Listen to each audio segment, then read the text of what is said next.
नमस्कार, बहुत स्वागत है आपका उस शो में जिसका नाम है धर्म संकट। और अब क्योंकि श्रावण शुरू है, भगवान शिव का ये विशेष मास शुरू है, कांवड़ यात्रा शुरू है, बहुत सारे मुद्दों पर चर्चा भी शुरू है और आज इन्हीं को लेकर है धर्म संकट का ये एपिसोड।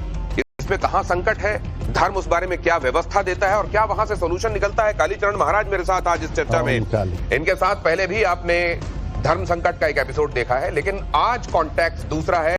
उनके साथ हम चर्चा करने वाले हैं और आज उनके साथ ये काली सेना भी मौजूद है। वैसे तो मैं चाहता था कि आप लोग स्टूडियो तक के बाहर तक रहें, लेकिन काली सेना ने उचित समझा कि यहां तक आए। मैं आपसे गुजारिश करूंगा कि कम से कम वहां पर हम लोगों को छोड़ दीजिएगा ताकि हम लोग चर्चा कर सकें। आइए, बहुत स्वागत है आपका। ओम काली। और जब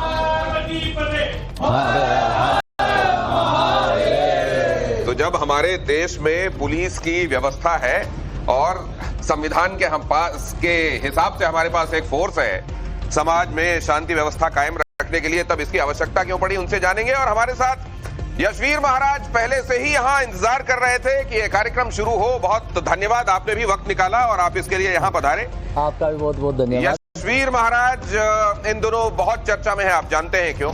वो पूरा रास्ता जो कांवड़ियों का रूट कहलाता है, उस पूरे रास्ते में जहां पर भी खाने पीने का सामान उपलब्ध कराने वाली जो दुकानें हैं, उनमें अनिश्चितता ना रहे, वहां किसी छद्म नाम से कोई दुकान ना चलाई जा रही हो, धर्म खंडित ना हो। कांवड़िए जिस पवित्रता का पालन करते हुए कांवड़ को लेकर आते हैं, पवित्र जलाशयों से, गंगा जी से, गोमुख से, वहां से, हरिद्वार से, ऋषिकेश से, वहां से लेकर जब अपने शिवालय तक पहुंचे तो उनकी कांवड़ की जो धारणा है वो खंडित ना हो कहीं से। इसका ख्याल रखते हुए वो एक तरीके से ये एक अलग जगा रहे हैं लोगों में। लेकिन उसको लेकर बहुत सारे लोगों को समस्या भी है।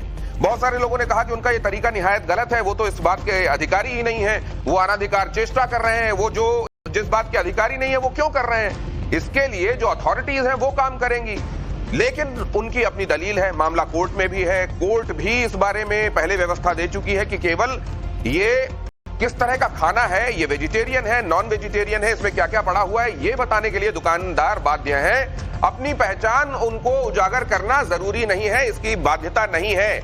ऐसे में जब क्यूआर कोड वाली बात आई है, तब कैसे देख रहे हैं आप लोग, इस समाज के लोग और वो लोग जो इसको लेकर क्रिटिकल ओपिनियन रखते हैं, उन सब से चर्चा होगी। आइए पहले आपको आज के पैनल से मिला देता हूं, लेकिन उससे पहले तालियों से ये पता चलना चाहिए कि आप सब कितने उद्यत हैं, उत्सुक हैं धर्म संकट का ये एपिसोड आगे बढ़े ये देखने के लिए।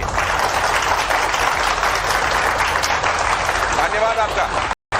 विवेक श्रीवास्तव मेरे साथ मौजूद हैं। विवेक श्रीवास्तव, आप जानते हैं वेदर यू लाइक हिम और नॉट, उनका अपना एक ओपिनियन होता है और अगर किसी मामले को आपको चारों तरफ से समझना है, मतलब किसी चीज को 360 डिग्री देखना है, तो उनके ओपिनियन को भी आपको शामिल करना पड़ेगा। हमारे साथ फाजिल साहब भी जुड़ रहे हैं। फाजिल साहब, आप जानते हैं कि सनातन धर्म जो नजरिए रखता है उनके भी अध्येता हैं। कई बार आप जब उनके दृष्टांत सुनते हैं, रेफरेंसेस सुनते हैं, तो उसका जिक्र उसमें मिलता है और समाज के संदर्भ में जो मौजूद मुद्दे होते हैं उन पर उनकी टिप्पणियां आप सुनते हैं। हमारे साथ नाजिम साहब भी जुड़ रहे हैं। नाजिम साहब जो हैं वो भी पॉलिटिकल एनालिस्ट हैं और मसूद साहब भी हमारे साथ इस चर्चा में जुड़ रहे हैं, खास तौर से क्योंकि ये समझा जा रहा है कि अल्पसंख्यक वर्ग को निशाना बनाया जा रहा है, उसके दुकानदार खास तौर से टारगेट पर होते हैं। क्या ये टारगेट पर लेने जैसी बात है, या अपने धर्म को लेकर हमारी मान्यताएं हैं, जैसे हम खुद को पवित्र करने के लिए 3 बार आचमन करते हैं, 1 बार फिर हस्त प्रक्षालन करते हैं, आसन की पवित्रता पर ध्यान देते हैं, खाना पीना क्या है, व्रत के समय, किसी खास संकल्प के समय, अनुष्ठान के समय इस पर ध्यान देते हैं। तो ये मान्यताओं का सवाल है और इसको इस तरीके से नहीं देखा। अब किसी के लिए वो जो है वो उस तरीके की बाध्यता नहीं है। उसको लगता है कि वो अगर 3 बार आचमन ना भी करे तो पवित्र है, वो पाक है, अगर उसने वजू कर लिया है तो वो पाक है। सबकी अलग अलग तरह की धारणाएं हैं। इस तरह की धारणाओं में टकराव नहीं होना चाहिए। जिसकी जो मान्यता है उस हिसाब से उसको व्यवस्था मिलनी चाहिए। बात सिर्फ इतनी सी है, या असल में दूसरा कुछ मसला है और वो समझे जाने की आवश्यकता है। आइए इस चर्चा की शुरुआत करता हूं। सबसे पहले यशवीर जी को लाता हूं। ये कोर्ट के पिछले साल के आदेश के बावजूद आप इस साल कर रहे हैं, क्यों? देखिए,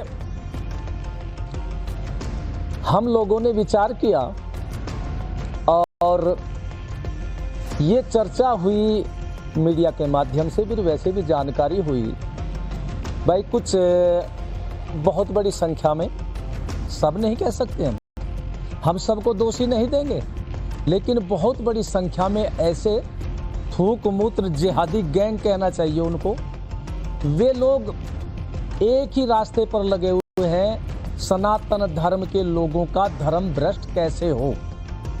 थूकने मूत्र करने से या कोई ऐसी चीज गलत मिलाने से। और आप लोगों ने भी देखा होगा, समाचार के माध्यम से पढ़ा भी है कि गंदी नालियों का पानी उसमें खिचड़ी या तहरी या कोई और चीज बना करके हिंदुओं की बस्ती में बेचा गया। हिंदू जहां से सब्जी फल खरीदते हैं वहां पर उनको गंदी चीजों को छिड़का गया। तो फिर हमने विचार किया, भाई अपने सनातन धर्म के लोगों का पवित्रता कैसे बचाए, धर्म कैसे बचाए। तो एक अभियान हमने प्रारंभ किया गत 2 वर्षों से, तो उसमें सफलता भी मिली। पिछले वर्ष जब नाम लिखने का आदेश हुआ तो नाम लिखे गए। और जब आप ये मुहिम चला रहे थे उस वक्त हमने तस्वीरें बनाई थी, उस समय की रिपोर्टिंग है, हम ये दिखा भी रहे हैं जब आप लेकिन मैं एक बात ये जानना चाहता हूं कि ये जो रूट है स्वामी जी, कांवड़ियों का ये रूट जाहिर है बहुत पुराना रूट है। ये हरिद्वार ऋषिकेश वाला रूट इधर से लेकर आते हैं, वो शिवालयों की तरफ जाते हैं। और ये जो पूरा रूट है जिसमें मुजफ्फरनगर, आपका भी आश्रम वहीं पर है, ये पूरा रूट जो है इसमें बहुत बड़ी आबादी दूसरे धर्म के मानने वाले लोगों की भी है और यहाँ बहुत सारी दुकानें बहुत समय से उनकी भी रही हैं। तो ये कब से आपको ये लगा कि इसकी आवश्यकता हो गई है, अब इसको लेकर अलग जगानी पड़ेगी? देखिए, वैसे तो ये इस तरह की घटनाएं सनातन धर्म के लोगों के खिलाफ, सनातन धर्म के लोगों को अशुद्ध भोजन देना, अपवित्र करके धर्म भ्रष्ट करने का षड्यंत्र, ये तो सदियों से चल रहा है। लेकिन उस समय कैमरे नहीं थे, आज उसकी जानकारी हो गई कैमरे के माध्यम से, आप लोगों के माध्यम से, किसी ने देख भी लिया। तो इस तरह तो फिर जब तक आदमी देख नहीं पाता धोखे में विष भी खाता रहता है, लेकिन जब उसे मालूम हो जाता है वो जागृत हो जाता है। और हमारे तो वेद के अंदर आता है, यो जागारे तमरीचे कामयन्ते, जो जागता है वेद मंत्र भी उसी की कामना करता है। लेकिन अनजान में सोए पड़े थे, पता लगा तो जाग गए। हमने आवाज उठाई और आवाज उठाने पर तो ये तो देखिए, मान लिया आप ही बहुत सारे लोग ये भी कहते हैं यशवीर महाराज जी कि महाराज जी की राजनीतिक महत्वाकांक्षाएं जाग गई हैं। वो पहले भी टिकट लेना चाहते थे 2022 में भी, और वो राजनीति में खुद को एस्टेब्लिश करना चाहते हैं, इसलिए इन मुद्दों को उठा रहे हैं। देखिए, अगर वो ये कहते हो कि भाई इस मुद्दे से राजनीतिक लाभ हो जाए तो वे भी इसी काम को करना प्रारंभ कर दे, या नहीं? अगर इससे राजनीतिक लाभ होता हो, सनातन धर्म की रक्षा करना और भारत राष्ट्र की रक्षा करना, अगर राजनीतिक महत्वाकांक्षा हो तो ये जो बैठे हैं राजनीतिक जो टिकट के दावेदार हैं, मैं उनसे कहता हूं कि आइए इसी मार्ग पर और भारत के लोग तुम्हें सर हाथों पर बैठा लेंगे। लेकिन ये तो इसी तरह के होते हैं। हमारे संस्कृत साहित्य में एक आता है, स्वार्थी दोषम न पश्यति, स्वार्थी मनुष्य केवल अपना स्वार्थ देखता है, कोई बुराई नहीं देखता हो। उसे किसी भी मार्ग पर चलना हो उसका स्वार्थ सिद्ध होना चाहिए, चाहे वो धर्म का मार्ग और धर्म का मार्ग कुछ भी हो। तो स्वामी यशवीर जी कह रहे हैं कि अधर्म को वही पहचानता है जो धर्म के नजरिए से चीजों को देखता है, और जो स्वार्थी होता है जिसकी निगाह में राजनीति का ही स्वार्थ क्या न हो, वो सिर्फ अपना मतलब देखता है, उसका धर्म अधर्म से कोई लेना देना नहीं होता। जब ये बात वो कह रहे थे तो कालीचरण महाराज ने इस पर सहमति, न सिर्फ सहमति जताई बल्कि इसको एक तरीके से एंडोर्स किया और कहा, वाह क्या बात कर रहे हैं आप। कालीचरण महाराज ने एक घोषणा की है, उन्होंने ये कहा है कि इस पूरे रूट में सनातनियों को, कांवड़ियों को सुरक्षा देने का काम काली सेना करेगी। ये काली सेना और उनकी सुरक्षा देने का ये संकल्प, तब जबकि पुलिस मौजूद है, प्रशासन के लोग रास्ते भर रहते हैं। उत्तर प्रदेश है ये, उत्तर प्रदेश में खास तौर से मुख्यमंत्री योगी आदित्यनाथ सनातन की सेवा के लिए संकल्पबद्ध खुद हैं। ऐसे में आपको क्यों सामने आना पड़ रहा है? जैसे स्वामी जी कार्य कर रहे हैं उसी प्रकार का कार्य भी काली सेना करेगी। पुलिस प्रशासन अपना कार्य कर रहा है, मिलिट्री अपना कार्य कर रहा है, फिर भी जम्मू कश्मीर में कितने सारे पर्यटक मारे गए। अमरनाथ में 100 यात्रिकों को मार डाला गया, वहाँ पर पुलिस भी थी, वहाँ पर मिलिट्री भी थी, लेकिन अगर हिंदुओं के पास में शस्त्र होता था वहाँ पे तो हिंदू प्रतिकार कर सकता था। इसलिए स्वामी जी के अभियान के साथ में भी हम हैं निस्संशय और इसी प्रकार से सेवा कार्य करते रहेंगे। तो ये जब आप कह रहे हैं कि इन तमाम जगहों पर पुलिस थी, फोर्सेस थी, एजेंसीज थी, लेकिन घटनाएं घट गईं, तो क्या इसका मतलब ये होना चाहिए कि फिर सुरक्षा को लेकर जो लोग कंसर्न हैं उनको कानून हाथ में लेना चाहिए? कानून हाथ में लेना तब जायज है जब हमें धारा 97 यह बोलती है कि सेल्फ डिफेंस में हम किसी की हत्या भी कर देते हैं तो वो भी जायज है। मुझ पर या मेरे साथियों पर या मेरे परिवार के लोगों पर प्राणघातक हमला होता है या प्रतिष्ठा पर आंच आती है हमारे घर की महिलाओं को, तो हमें हत्या करने का, उनका नाश करने का परिपूर्ण अधिकार है। यह संविधान हमें अधिकार देता है। अगर आत्मरक्षा पर बात आ जाए, अगर अपने लोगों निहत्थों की सुरक्षा की बात आ जाए, वैसे में ये विचारणीय नहीं होता कि कानून सम्मत क्या है, उनकी सुरक्षा या आत्मरक्षा करना पहली जिम्मेदारी और दायित्व हो जाता है, ये उनका कहना है। और कालीचरण महाराज पहले भी ये कह चुके हैं, जब उन्होंने ये कहा कि रघुपति राघव राजा राम और देश बचा गए नाथू राम, ये जब उन्होंने कहा था तब उन्होंने ये बात कही थी कि अगर किसी का वध किया जाए और उद्देश्य अच्छा हो तो फिर वो वध होता है, हत्या नहीं होती। यहां पर ये जरा देखिए, इस पर तो चर्चा करेंगे, लेकिन पहले एक सवाल देखिए। अश्लील जी के पास ये सवाल लेकर आ रहा हूं, क्या हिंदू राष्ट्र के लिए हथियार उठाने की सलाह देना सही है? पहले आपसे, क्योंकि उन्होंने तो अपना मत स्पष्ट कर दिया है, ये हाँ ना या कह नहीं सकते।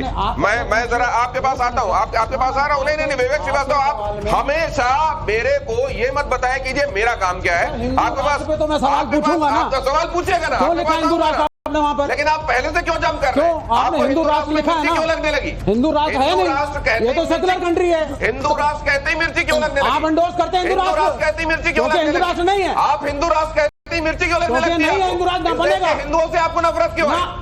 सेकुलर कंट्री है, कॉन्स्टिट्यूशनली, और क्या हिंदू राष्ट्र के लिए कॉन्स्टिट्यूशन की बात बहुत सारे लोग, बाबा बागेश्वर भी ये बात कहते हैं, हिंदू राष्ट्र को लेकर बातें होती हैं और इस देश में हिंदू राष्ट्र को लेकर बातें होती हैं, इनसे कोई इनकार नहीं कर सकता। और इसीलिए ये सवाल है, विवेक जी को समझाना व्यर्थ है, लेकिन आपसे ये पूछना चाहता हूं, क्या आप इसको एंडोर्स करते हैं? और क्या अगर इसको एंडोर्स करते हैं तो हथियार लेने के आप समर्थक हैं हाथों में?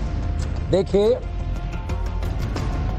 ये हमारा देश हिंदू राष्ट्र है, हिंदू राष्ट्र था और हिंदू राष्ट्र रहेगा। क्यों? नहीं, मेरा अभी उत्तर अब इस बात का सुन लिया आपने? आपके कॉलेजेस इनके कहने से थोड़ी ना होगा जी। आप लोग लॉयड के अंदर जो वकालत पढ़ाई जाती है, जिसमें कॉन्स्टिट्यूशन पढ़ाया जाता है, जो अंबेडकर ने लिखा है, क्या वो हिंदू राष्ट्र है? बिल्कुल। डॉक्टर बाबा साहेब अम्बेडकर ने हिंदू राष्ट्र की संकल्पना दी है, हिंदू लॉ की संकल्पना दी है। सेक्युलरिज्म ये शब्द इंदिरा गांधी ने घुसाड़ा उसमें। वो ताली बजा रहे हैं तो सुनना चाहिए। आपको हर आदमी से नहीं, हवा से भी लड़ जाइए आप इस देश की हवा पानी सब में लड़ जाइए। लड़ाई लड़के एक सेकंड, इस देश को आजादी मिली है। आप अपनी बात यहाँ रह के कहिएगा, वहाँ मत चले जाइए। और वो इधर आ गए तो आने दो, ज्यादा है वो, कोई बात नहीं। आप थोड़ा सा शांत रहिए। अब जरा मैं लेकिन क्या एक इसके साथ में एक विवेक जी को सलाह दूंगा, अंबेडकर मत कहिए, अंबेडकर जी कहिए, वे हमारे सम्मानित है। आपकी बात तो पहले माफी मांगिए आप अंबेडकर बोलने पे। नहीं कोई नहीं, भूल चूक हो जाती है। आप माफी मांगे, भूल चूक हो जाती है। हिंदू राष्ट्र कर रहे हैं, आप नहीं मांगेंगे अंबेडकर कहने पे। हर आदमी वो माफी मांगे जो अंबेडकर जी के आप मानते हैं और आपने ताली बजाई की बात कर रहा है। जब इन्होंने कहा कि संविधान के हिसाब से हम हिंदू राष्ट्र नहीं है, आपने कहा हिंदू राष्ट्र थे, हैं और रहेंगे। क्यों कहा आपने?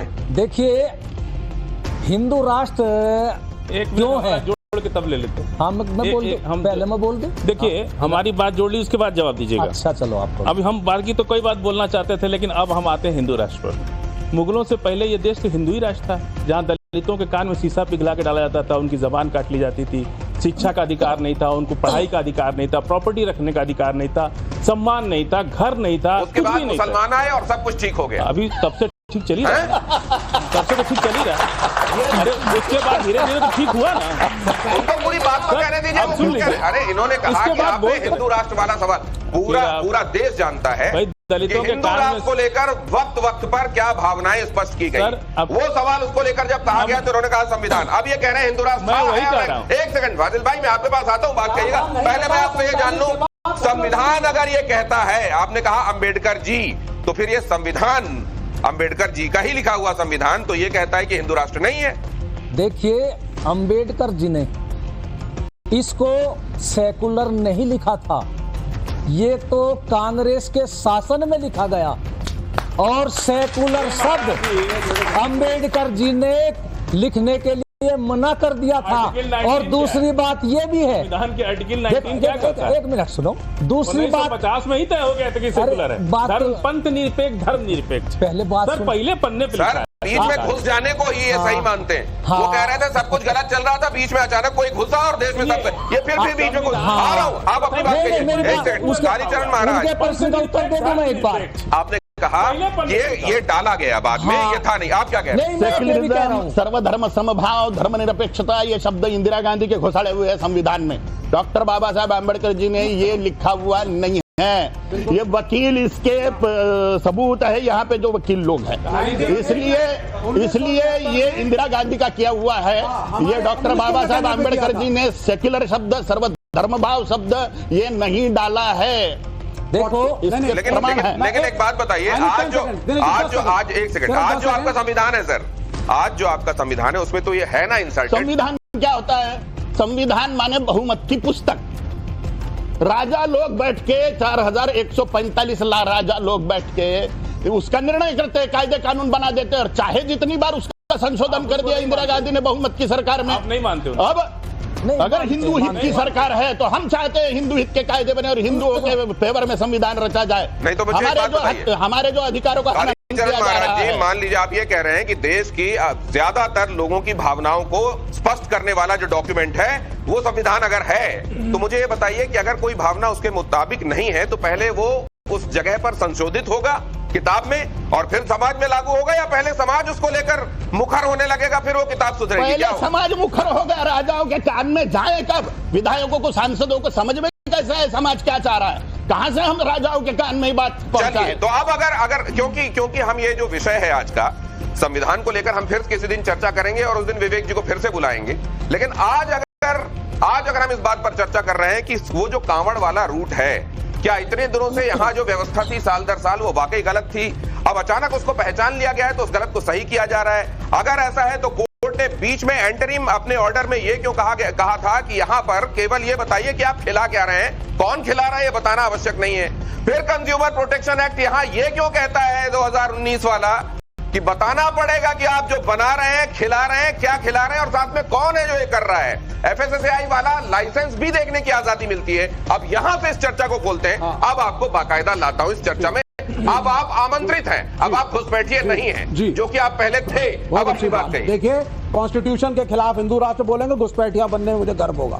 दूसरी बात पे आ जाते हैं, सीधी सी बात है, लॉ एंड ऑर्डर है, पुलिस है। हिंदू राष्ट्र पे निपटा लो पहले। नहीं, उसमें तो हिंदू नहीं, एक मिनट, सेकुलर कंट्री है और यही रहेगा। हम नहीं बनने देंगे जो आप चाहते हैं। अरे एक मिनट तो सुन ले पहले। आप बना के रहिए, हम नहीं बनने देंगे, हम नहीं बनने देंगे। एक मिनट सुन तो लो। आप कौन होते हैं? बन चुका है, इस देश का नागरिक हूँ। अरे सुन तो लो पहले। हाँ, बोलिए। बन चुका है। अच्छा, कैसे सन बन गया था? 47 से पहले ये कहा गया था मुस्लिम लीग और उनके लोगों के द्वारा कि हमें हिंदुओं के साथ नहीं रहना है, हमें अपना देश चाहिए, इस्लामी देश चाहिए। अंग्रेजों ने इतना देश का नहीं है किया इसमें, और उनको इस्लामियों मानने वालों को पाकिस्तान दे दिया। जब पाकिस्तान दे दिया, ये सनातन धर्म के लोगों का देश। अब आप सुनिए जरा, हिंदू राष्ट्र, अब आप सुनिए जरा, ये बड़ा ही सिंपलिस्टिक एक्सप्लेनेशन है कि मुसलमान खड़े हुए, बोला देश हमें दो, जिन्ना उनका नेता था और देश दे दिया गया। नहीं, उस वक्त कम्युनल डिस्टर्बेंसेस दोनों तरफ से थी। हिंदू महासभा भी उतनी ही दोषी है। गांधी को किसने मारा? देश का पहला आतंकवादी कौन था? देश का पहला आतंकवादी नाथूराम गोडसे था। मैं कह रहा हूँ, एक मिनट ओजस्वी भाषण मत दीजिए। एक सेकंड, मुझे एक बात बताइए, सिंपल बात, कॉमन सेंस वाली, जटिल नहीं। कि आपके हिसाब से हिंदू महासभा दोषी थी? वो भी दोषी थी। सुनिए, वो भी दोषी थी। मुस्लिम लीग भी दोषी थी। ठीक है, सब दोषी थे। अरे दो देश दंगे दोनों तरफ हुए। सुनिए मेरी बात को सुनिए।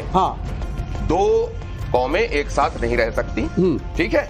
अलग देश चाहिए, तो बन गया ना अलग देश, तो वो बन गया ना अलग देश। लेकिन ये देश तो ये सेकुलर देश भी तो अलग देश है ना फिर। हाँ, तो किसके लिए है? तो भाई साहब वही तो वो कह रहे हैं। गलत कह रहे हैं। अब फिर कैसे ये गलत कह रहे हैं? देश, इस देश के फाउंडिंग फादर्स जिन्होंने मोतीलाल नेहरू के बेटे जवाहरलाल नेहरू 16 साल से ज्यादा जेल, अरे 1 मिनट, महात्मा गांधी बैरिस्ट्री छोड़ करके धोती पहन करके सड़क पे उतरे क्योंकि देश का गरीब धोती पहनता था, और उन लोगों ने निर्णय लिया लोगों के मन से कि एक सेकुलर कंट्री रहेगा। लेकिन कांवड़ पर फिर से आए भाई साहब, मेरे को कांवड़ बार बार उठाकर लानी पड़ रही है, और बार बार ये भाई साहब संविधान की तरफ ले जा रहे हैं। लेकिन फाजिल साहब को बोलने दीजिए, आप अपने अलावा किसी को बोलने नहीं देते। विवेक जी आप देखिए, मैं लिख के देता हूँ, लाइए लिख दो इसमें, आप इन बेचारों को बोलने नहीं देंगे। मेरे मित्र हैं बेचारे, ये अल्पसंख्यक लोगों के साथ इतना बड़ा अत्याचार करते हैं आप। फाजिल साहब के साथ, नाजिम साहब के साथ, मसूद साहब को बोलने नहीं देंगे आप। कभी आपने जिंदगी में कांवड़ उठाया जिस तरह ये लोग उठाने जा रहे हैं? फाजिल साहब ये डिस्ट्रैक्ट करेंगे, होना नहीं है, लेकिन आपको भी, मैं नहीं हो रहा हूँ। आप ये बताइए कि ये वहां पर रास्ते में पहचान करके देखा जाना कि भाई साहब कहीं धर्म भ्रष्ट तो नहीं कर दोगे, ठीक आदमी है जो खिला रहा है, इसमें कहीं से कुछ गलत नजर आता है क्या? हम जब छोटे थे ना, तो एक पंडित जी हमारे दादाजी से मिलने आते थे, दोस्त थे उनके, तो आते कहते थे कि मन चंगा तो कठौती में गंगा। हमको उस टाइम उसके बात समझ में नहीं आती, छोटे थे, पर अब समझ में आती है। लेकिन जब यहाँ आते हैं, यही तो ये लोग, अब एक बात मिलावट की हो रही है, एक ड्रॉप सी बीमारी है। आप ये कह रहे हैं कि वो लोग जो कांवड़ उठा के ला रहे हैं उनका मन चंगा नहीं है? अब हम नहीं कहेंगे। नहीं, ये क्या कह रहे हैं आप? मन चंगा कठौती मतलब कठौती में गंगा लेके आओ तो ही मन चंगा है, आप ये कह रहे हैं? मेरी बात, आप इतना अग्रेसर मत होइए। अरे भाई साहब सुन लीजिए, आपने क्या कह दिया? आपने बहुत बड़ी बात कह दी कि अगर कठौती में गंगा जी होंगी तो ही मन चंगा होगा, कांवड़ लेके आओगे तो। उन्होंने भी कह दिया आप कभी जो किया बताने लगूंगा तो सुबह शाम हो जाएगी, लेकिन अभी कठौती में गंगा होगी तो ही आप राजी हैं, कांवड़ में राजी क्यों? देखिए, हमारी आस्था जो है ना, हमारी अपनी है, उसको कोई भंग नहीं कर सकता। पहलगाम में एक मुसलमान लड़का राइफल छीन लिया, इतनी हिम्मत सारे लोग दिखाए होते ना, कोई आतंकवादी बच के नहीं जाता वहां से। मैं तो यही कह रहा हूं, वहां भी आप हिंदू मुसलमान बन गए। सारे लोग अगर मिल करके आतंकवादी पे हमला कर दिए होते, जिस तरह से एक मुसलमान लड़का मारा गया, लेकिन उसने अपना धर्म। आप ये कह रहे हैं कि वो जो गोली मारी, नहीं, वो ये कह रहे हैं कि जिन्होंने गोली मारी उनसे सवाल मत पूछो, उनसे पूछो सारे लोग देश के प्रति आप पता नहीं क्या, मैं आपको हमेशा सही तथ्य लेकिन आज पता नहीं आप क्या कर रहे हैं। ड्रॉपसी, कठौती में गंगा, आप यहाँ नया उतार। अब थोड़ी देर रुक जाइए, आप तब सही होंगे। आप ये बताइए नाजिम साहब, आपके निगाह में कालीचरण महाराज और यशवीर जी जो कर रहे हैं वो सही है या गलत? हाँ, देखिए दिनेश जी, अल्लाह का शुक्र अदा करता हूँ कि मैं भारत के इस पाक सरजमीन पे पैदा हुआ, और मैं अपने आप को भारतीय कहने में बड़ा फख्र महसूस करता हूँ। और देखिए, मुझे अपने भारत की सेना पे बड़ा फख्र है, लेकिन काली जी के पास एक सेना है, उसके पास हथियार है, और अल्लाह का शुक्र है हाजी नाजिम खान पे डॉक्टर भीमराव अंबेडकर साहब का संविधान है। और रही बात ये, जिस तरीके की बात यहाँ पर आइडेंटिटी चेक करने की बात होती है, तो मैं ये कहना चाहता हूँ भाई, हम लोगों के पास आधार कार्ड है, पैन कार्ड है, वोटर कार्ड है, और हमारे पास पासपोर्ट है, लेकिन इन लोगों की तरह हम लोगों के पास कोई ऐसा विक्टिम कार्ड नहीं है जो हम विक्टिम कार्ड खेल सके। भाई ये विक्टिम कार्ड खेल रहे हैं, और जिस तरीके से यहाँ पर दुकानों के नाम जाकर पता कर रहे हैं, तो इसका मतलब यह है कि इनको प्रशासन पे भरोसा नहीं है, शासन पे भरोसा नहीं है। हाजी नाजिम खान को अल्लाह का शुक्र है, अपने शासन पे भी भरोसा, प्रशासन पे भी भरोसा, क्योंकि हाजी नाजिम खान जानता है कि भारत का संविधान हम लोगों की रक्षा करने की बात करता है। लेकिन आपने एक बात कहा कि हम विक्टिम, आपकी 2-3 बातें महत्वपूर्ण हैं। एक, विक्टिम कार्ड नहीं खेलते। दूसरे, आपने कहा कि हमारे पास तमाम कार्ड हैं, लेकिन हमको संविधान बचाता है, वरना तो बड़े हथियार हैं।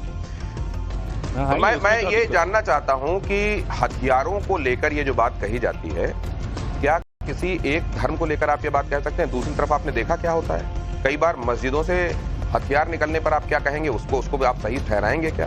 दूसरे, आप ये कहें, नहीं एक सेकंड, नहीं बैलेंस नहीं, मैं ये जानना चाहता हूँ कि क्या वो भी दिखाई देता है क्या? बैलेंस नहीं है क्या? वो भी दिखाई देता है क्या? आपने आंखों में पट्टी बांधी हुई है कि एक तरफ देखेंगे दूसरी तरफ नहीं देखेंगे। लेकिन अब ये आपसे एक बात पूछी गई है यशवीर जी कि आपने बैलेंसिंग एक्ट करो कि भाई मुसलमान बड़े खराब लोग हैं, वो तो तलवारें लेके मस्जिदों से आते हैं, इसलिए कालीचरण महाराज ने अगर अपनी सेना बनाई है जो तलवारें लेके घूमेंगी, या ये 5000 आदमी लेके चेकिंग हो गया, सब जायज है साहब। हो गया, मैंने भी ताली बजा दी। अब एक सेकंड शांत हो जाइए। मसूद साहब, मैंने आपसे सवाल पूछा था, आपने कहा कि पहले ये पूछिए जिहादी कौन है। नहीं, मैं एक कांवड़ ऊपर के रास्ते में ये श्रद्धा का सवाल है। कुछ लोगों को अगर ये लगता है कि देखिए मान लीजिए उनको थूक कर खिला दिया गया, अपशिष्ट मिलाकर, ये तो वीडियो हम सबके सामने है कि अपशिष्ट खिला दिया गया, थूक कर मूत्र मिलाकर दिया गया। अगर लोग ये चाहते हैं कि भाई यहाँ पर नहीं होगा, इसकी गुंजाइश कम होगी, ऐसी जगहों को आइडेंटिफाई करके खाना खाने चाहते हैं, क्या देखिए, दिक्कत? इस देश में तमाम धर्म के लोग रहते हैं और सबके पावन मतलब अवसर आते हैं और अपनी पाकी अपनी ग़िज़ा की हिफाजत हम रमज़ान में 1 महीने का रमज़ान हम लोग रखते हैं, तो हमें खुद मालूम होता है कहाँ से क्या लेना है, कहाँ से क्या नहीं लेना है, क्या खाना है, क्या नहीं पीना। इसका ख्याल जितने भी भक्त हैं, जितने भी अपने अपने मजहब को फॉलो, उसके बावजूद आपको हलाल सर्टिफिकेट चाहिए पड़ता है ना सर? आप कहिएगा हलाल सर्टिफिकेट उसके बावजूद चाहिए पड़ता है। वही तो कह रहा हूँ, तो मैं यही तो कह रहा हूँ मेरे भाई। अब आता है बात, सबसे पहले तो मैं यशवीर जी और कालीचरण जी का अभिनंदन करता हूँ और इनको मुबारकबाद देता हूँ कि इन्होंने ये बेड़ा उठाया, क्योंकि हम सुनते चले आए कि जरूरत ईजाद की वहां होती है। सरकार नाकाम रही है, हर मौके पर सरकार नाकाम रही है, इस वजह से कालीचरण जी को, यशवीर जी को कदम उठाना पड़ा, इनको आगे आना पड़ा। इनके आगे आना इस बात की मोहर लगाती है कि सरकारें नाकाम है, केंद्र की भी और यूपी की भी, दोनों सरकारें नाकाम है। इसके लिए तो मैं आपको अपने घर में ताला लगाते हैं तो क्या सरकारें नाकाम हो जाती है? नहीं, जो काम यशवीर आप ताला लगाते हैं, सरकारें नाकाम हो जाती है क्या? वो काम इनका है नहीं, वो काम इनका है नहीं। अलग है, ये तलवार लेके और मतलब लोग तू कौन है, ही इज नथिंग, अलग होता है।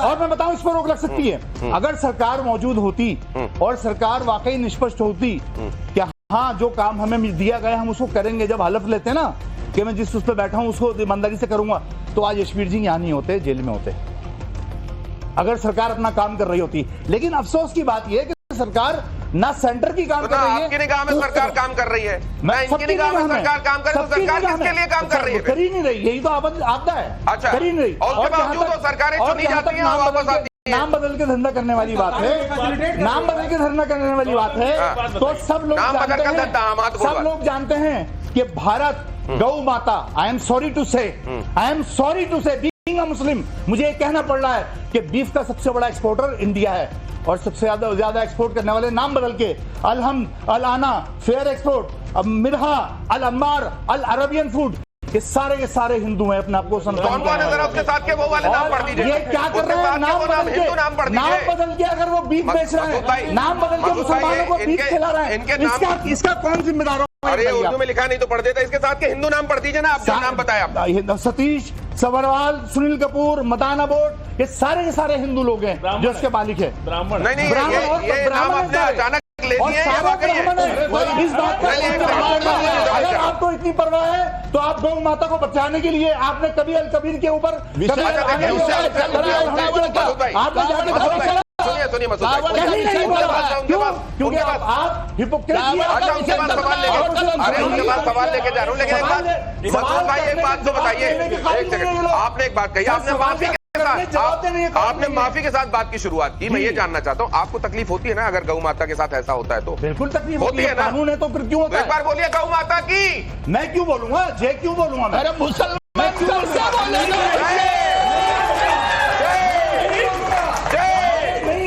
गौ माता की जय। अब लेकिन ये बताइए, नहीं, क्या हमारा समाज, क्या आप लोग, ठीक, आपने क्या इनकी बात बंद करो पहले। अरे नाटक कर रही हो,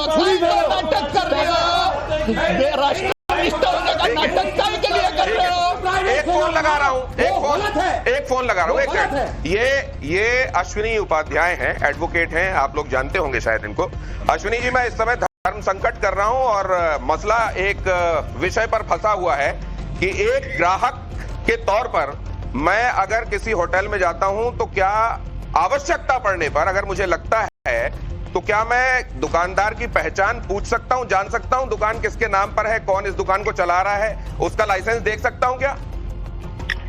ग्राहक को पूछने की जरूरत ही नहीं है, ये सरकार की जिम्मेदारी है कि वो जो 3 कानून बने हैं पार्लियामेंट में उनको सुनिश्चित करवाए। पहला कानून है राइट टू इंफॉर्मेशन एक्ट, दूसरा कानून है। लेकिन मान लीजिए नहीं, तो ये अगर नहीं है तो ग्राहक नहीं पूछ सकता। अश्विनी जी, आप लाइन पर हैं? दोबारा कोशिश करता हूँ। यहाँ होटल में खाना खाने नहीं गए, हर होटल में जाएंगे और पूछेंगे, और घर में खाना खा के निकले, हर होटल में जाके पूछेंगे हम किसने क्या बनाया। यहाँ पे पंडित जी थोड़ी पूछेंगे। देखिए आप मान लिया आप लोग को मांस की आवश्यकता होगी, जहाँ मांस बिक रहा होगा वहीं से ले लोगे, या भी पूछोगे भाई मांस है कि झटका है, झटका है हलाल है, ये बताइए क्यों? ठीक कह रहे हैं हम लोग बिल्कुल वहाँ सब तरह के मांस धरे हो तो चेक करोगे ना करोगे। हम लोग को पता रहता है कि कहाँ क्या मिलता है। नहीं तो अगर किसी को पता नहीं हो पूछ ले। आपको पता रहता है भाई साहब, आपका इंटेलिजेंस बढ़ा आप लोगों को ले जाकर कोई पूछेगा किसी का, हम बताएंगे, बता दीजिए 5,000 की परमिशन किसने दी? हम बताएंगे कि जाकर किसी की भी दुकान में जाकर चेक कर। इसका मतलब ये है कि आप वहाँ उनके ऊपर एक बंद कर दीजिए। भाई देखिए एक सन्यासी का अधिकार है किसी भी बात को चेक करने का, खड़ा होना पड़ेगा। बता दिया हमने। वो ये कह रहे हैं कि आप अगर ऐसे बोलते रहेंगे, नाजिम भाई मैं इनसे भी एक प्रश्न रखूंगा। वो प्रश्न ये है कि हजारों हजार की भीड़ में कुछ लोग जो गैर जिम्मेदाराना हरकत करते हैं, उनको निश्चित सजा मिलनी चाहिए, उनको मिलनी चाहिए। क्या पूरे कांवड़ियों को के ऊपर वो ठीकरा फोड़ देना चाहिए? ऑपरेशन कालनेमी सुना है आपने? ऑपरेशन कालनेमी सुना है? अब मैं आप लोगों को बता देता हूँ, ऑपरेशन कालनेमी चला रहा है उत्तराखंड में सरकार। बहुत सारे लोग जो गलत तरीके से, कोई पता चला नावेद निकल रहा है, कोई जावेद निकल रहा है, और वो साधु बना घूम रहा है। क्या इस तरह के लोग कांवड़ियों के बीच में घुस के गड़बड़ी नहीं कर रहे होंगे? इसकी क्या गारंटी है? ये बताइए। अब जरा ये सवाल देखिए, कांवड़ यात्रा क्लीन चिट की पैड से बात नहीं है, मेरे पास भी है। अब जरा यहाँ देखिए, कांवड़ यात्रा श्रद्धा का विषय है। ऐसे में यात्रा के दौरान कांवड़ियों पर अनुशासनहीनता का आरोप, कितना अनुशासनहीनता होती है ये हम सब ने देखा है। इसकी वजह क्या देखी आपने, और इसको कर्व कैसे करेंगे, इस पर ध्यान दे रहे हैं क्या? कांवड़ियों में अनुशासन की कमी नहीं है, क्योंकि आप ये देखिए पवित्र गंगा। तो सर ये क्या है महाराज जी? एक सेकंड विजुअल प्ले कीजिए प्लीज। अगर अनुशासन की कमी नहीं है तो ये विजुअल क्या दिखाते हैं? ये देखिए सर, ये देखिए ये क्या है? ये देखिए कुछ ही लोग थे, एक या दो डंडे लेकर के, ज्यादा नहीं थे। अरे बात तो सुनो, इसलिए क्लीन चिट दी जाती है। अरे सवाल पूछ तो रहा हूँ, शासन था। अरे सवाल पूछ तो रहा हूँ। ये देखिए आप एक बात, हम मैं देख रहा हूँ क्या बेचारा, पुलिस को बेचारा बना दिया। यदि ये चारों बाहर आपके स्टूडियो से बाहर निकल करके जाएं गाड़ी में, और या तो इनके कोई मस्ती में चलने वाला कंधा मार करके चले जा, ये न्यू नहीं कहेंगे धन्यवाद है जी आपका। बिल्कुल कहेंगे सर, ऐसी बात उससे उलझ जाओगे। नहीं उलझ जाओ। आपकी गाड़ी में टक्कर, नहीं लड़ते, आपकी गाड़ी में जानते हैं, आपकी गाड़ी में टक्कर मार दी, उतर करके एकदम वो करेंगे, लेकिन माफ कर देते हैं उससे। आधी गाड़ी आप क्या करते हैं तो वो आप जानते हैं। यहाँ तो तस्वीरें बता रही है, इससे सवाल पूछ रहा हूँ। दरोगा का देखिए, क्या देखिए निकल आए बाहर। हाँ आप चलिए ना दरोगा। हाँ मैं देख, आइए। हाँ तो मैं कह रहा हूँ कि देखिए वो कावड़ लाने वाले भोले होते हैं, और जो आदमी 50 किलो, आप देखिए नहीं रहे। अरे मैं देख रहा हूँ, तुम चुप। तुम देखिए ना उसको। एक बात बताओ, मैं तुम्हारे से आगे हूँ, विषय को भटकाइए मत, मैं मुझे पता है। आप देखिए थोड़ा। अरे हम साधु में पता पीछे क्या लिखा है, तुम हमारी बात सुनो, भटकाइए मत विषय को। तो मैं कह रहा था वो भोले हैं जो 50 किलोमीटर 100 किलोमीटर 50 किलो 100 किलो अपना गंगा जल लेकर के आ रहे हैं। उन्हें तो ये भी होश नहीं, बराबर में क्या है, बड़ी भक्ति भावना से चल रहे हैं, और उनके गंगा जल को खंडित कर दे तो करोदान में सुनते हो। ठीक है, अच्छा आप कह रहे हैं करोदाना स्वाभाविक है नहीं है, और कुछ अराजक तत्व ऐसे हैं जो इनके कावड़ियों के वेश में है। अभी कल 5 मुस्लिम लड़के मुजफ्फरनगर के कावड़ियों के वेश में पकड़े गए हैं। अच्छा तो ये सवाल देखिए, फिर नेक्स्ट सवाल प्ले कीजिए प्लीज जल्दी से। ये तो हमने देखा, देखिए इस तरह की श्रद्धा भी देखने को मिलती है, लेकिन लोगों को नेगेटिव अगर देखने की आदत हो तो फिर वही दिखाई देता है। अगर भारत में आज राम राज्य होता तो सवाल यह है कि राम राज्य अगर होता, मैं इसलिए ये सवाल पूछ रहा हूं क्योंकि कई लोग ये कहते हैं कि अगर ये समस्याएं ना होती तो यशवीर जी को, कालीचरण महाराज जी को फिर कौन सुन रहा होता? क्या ये समस्याएं हैं इसीलिए यशवीर जी और कालीचरण महाराज जी आज इनसे हम यहाँ बात कर रहे हैं? राम राज्य होता तो क्या होता? नहीं, राम राज्य होता तो फिर किसी को दैहिक दैविक धोती तापा, राम राज नहीं कोई व्यापा, उसके उनके राज्य में तो किसी प्रकार तो बैर न कर काहू सन कोई, राम प्रताप विषमता नहीं होती तो फिर तो हम यही हमारी जरूरत ही नहीं होती है कार्य करने की। हम घर बैठे भजन कर रहे होते फिर तो हम अपनी माला लेकर के भगवान की भक्ति करने में लगे रहते हैं। हम यही तो मैदान में हम फिर लोग ये कहते हैं कि कालीचरण महाराज ने कभी अकोला से चुनाव लड़ा था और यशवीर महाराज जी टिकट 2022 में चाह रहे थे, तो लोग कह रहे हैं कि ये सब तो इसलिए चल रहा है क्योंकि आखिर उनको सियासत में जाना है। देखो, मैं तो महाराज का ब्रांड एम्बेसडर बनूं अगर ये चुनाव में खड़े हो जाए तो फिर से। देखो चलिए, लेकिन अब मैं कुछ सवाल तो नहीं जा पाएगा। ऑडियंस का भी ले लेता हूँ। जल्दी किसके पास सवाल है, जल्दी से हाथ खड़े कीजिए। हाँ। मेरा सवाल फैजल जी से है। जैसा कि बात हुई थी कि मतलब दुकानों पे जाके पूछ सकते हैं कि वो मतलब कौन से धर्म से हैं, तो वो लोग मीट मच्छी बनाते हैं, तो उनसे पूछना मतलब इसमें क्या बुराई है कि हमने उनसे पूछ लिया कि आप किस तरीके नकली दुकान, नकली नाम से काम करने को आप कैसा मानते? 420 मानते हैं कि नहीं मानते? नकली मानते हैं। अरे भाई, आपका नाम फाजिल साहब दिनेश के नाम से काम करें। क्या दिक्कत है? फाजिल साहब दिनेश के नाम से काम करें, कोई दिक्कत नहीं है। हम लोग सब एक है ना जी, बता ही है आपको, कहाँ बता तो रहा हूँ। और वो भी क्या चीज में से शर्म आनी चाहिए? आपने संविधान लिया है, हाँ, कावड़िए लिया है, हाँ। लेकिन आपने अभी तक एक बार ये नहीं कहा कि मुसलमान ने ये चीज गलत करी। क्योंकि मुसलमान सेना लेकर के एक मिनट धमकाते नहीं घूम रहे। यहाँ आप पुलिस फौज अच्छा, CISF को छोड़ के कहते हैं मैं खुद की सेना बनाऊंगा, मैं अथॉरिटी, मैं बादशाह, मैं डिसाइड करूंगा कौन अक्यूज कौन नहीं, मैं ही पुलिस, मैं ही नहीं विवेक और दे दिया मैंने जजमेंट। विवेक ये कह रहे हैं और तलवार लेके घूमेंगे। विवेक अजय तलवार लेके क्यों घूम रहे हैं भाई आप लोग? मेरा विवेक जी से सवाल है, इन्होंने पूछा कि आप सब लोग तलवार लेके क्यों आए हैं? हर हिंदू देवता के पास तलवार थी, काली माता के पास तलवार थी, श्री गुरु गोविंद सिंह महाराज जी के पास तलवार थी, ठीक है। हम तलवार अपने रक्षा के लिए ला रहे हैं, मजलूमों की रक्षा के लिए ला रहे हैं। छत्रपति शिवाजी महाराज जी के पास तलवार थी। श्री गुरु गोविंद सिंह जी महाराज कहते हैं बाणी में, अस कृपान खंडो खड़ग तुबक तबर और तीर सैफ सरोही सैफ की यह हमारे पीर। ये शस्त्र हैं जी, हमारे पीर हैं, ये हमारे पीर है। श्री गुरु गोविंद सिंह जी महाराज ने हमारी इनको पूजा करने के लिए, ये मजलूमों की रक्षा करने के लिए रखा गया है। जो गलत बोलते हैं, जो हिंदुओं की फालतू करते हैं, जो खाने में सुन लीजिए हाँ। मैं बोलता हूँ काका, मेरी गाल सुन। एक मिनट सर, एक मिनट मेरी गाल सुन काका। ज्यादातर कौन आप नहीं, लेकिन अब आप इसको जरा इसको मैं आंसर दे रहा हूँ 10 सेकंड का। मलेर कोटला के मुसलमान फाजिल साहब कुछ कह रहे हैं। नहीं मैं इसी बात कुछ कह रहे हैं। अरे गुरु गोविंद सिंह जी बगल में खड़े हैं, सुन लीजिए। इनकी सैलरी कितना है? वो कह रहे हैं कुछ, क्या कह रहे हैं आप? आपकी सैलरी कितना है? अरे सैलरी तो मेरे को उसका ये पूछ रहे हैं सैलरी कितनी है? 70,000। वो किस काम से आप उजरत लेते हैं? कहाँ से आपको ये पारिश्रमिक मिलता है? बिजनेस है हमारा। नहीं, सैलरी यहाँ सेना में सैलरी कितना मिलता है? नहीं, हम अपने मन के स्वार्थ है। ये वॉलंटियर हैं, आपको सब लोग बिकाऊ लगते हैं। आप लगता है नहीं।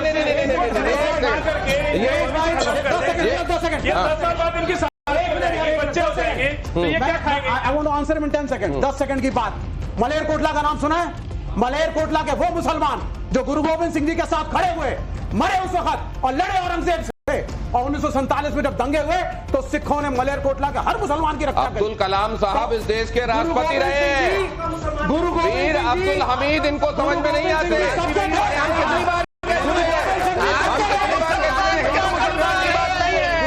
ये सही और गलत की बात है। मुसलमान क्या कर रहा है? आपका मुसलमान की 84 में आपको चलिए बैठ जाइए अपनी जगह पर।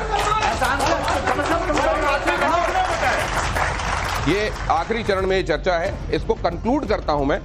ये कांवड़ वाला जो पूरा मामला है, इसमें पूरी तरह से सही और गलत का आपने एक लिस्ट बना ली है। कहां कहां क्या गलत है, उसको हटाना है, उसको लेके क्या प्रशासन शासन से भी आपकी बात हो रही है? देखिए, हमारा ये कहना है कि भाई दुकानें खाद्य पदार्थ की हिंदुओं की हो या मुसलमानों की, हमें इससे कोई लेना देना नहीं, लेकिन वहां पर मोटे अक्षरों में दुकान के मालिक का नाम हो और दुकान में कौन कर्मचारी है उन सब का भी नाम होना चाहिए। अच्छा, लेकिन आप वो ये शिव तांडव स्तोत्र की कुछ पंक्तियां मैं आपसे प्लीज। शंकर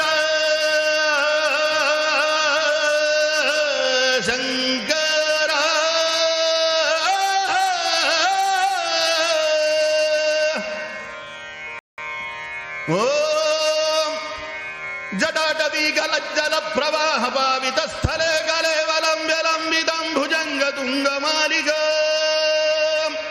डमड्डमड्डमड्डमन्निनादवड्डमर्वयं जगार चण्डताण्डवन्दनोऽधु नः शिव शिव जटाकटाह सम्भ्रम भ्रमन्निलिम्ब निर्झरी विलोलवीजिवल्लरी विराजमानमूर्धनि धगद्धगद्धगज्ज्वलल्ललाटपट्टपावके किशोरचन्द्रशेखरे रतिप्रतीक्षणं मम धराधरेन्द्रनन्दिनी विलास बन्धु बन्धुरस्फुरद्दिगन्धसन्दति प्रमोदमान मानसे कृपाकटाक्ष धोरणी निरुद्ध दुर्धरापदी क्वचित् दिगम्बरे मनो विनोदमेतु वस्तुने निधरर धनि धनि धनि धनि धप मम पद पम ग ग ग ग ग ग म पम ग रे रे रे रे रे ग म घरि सा